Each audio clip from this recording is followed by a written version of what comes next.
নাই দোয়া করতে হবে, তাহলে আমরা এই লড়াইয়ে বিজয় অর্জন করতে পারবো ইনশাআল্লাহ। কোরআনে পাকে আল্লাহ তাআলা বলেছেন ওয়াইদু লাহুম মাসতাতাতুম মিন কুওয়াতিন ওয়া মিন রিবাতিল খায়রি তুরহিবুনা বিহি আদুওয়াল্লাহি ওয়া আদুওয়াকুম।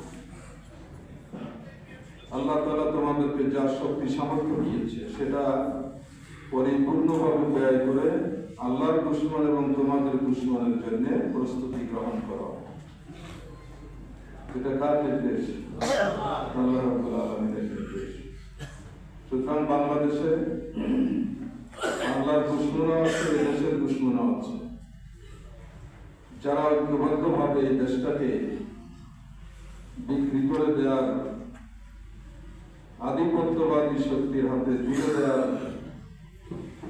ষড়যন্ত্র করছে। এই ষড়যন্ত্র যদি আমাদেরকে মোকাবিলা করতে হয়, তাহলে যতটুকু আল্লাহ তাআলা শক্তি দিয়েছেন ততটুকু শক্তি ব্যয় করে আমাদেরকে প্রস্তুতি নিতে হবে। অধ্যাপক নওয়াজুল সাহেব রাহিমাহুল্লাহ যখন আমির ছিলেন, তখন তিনি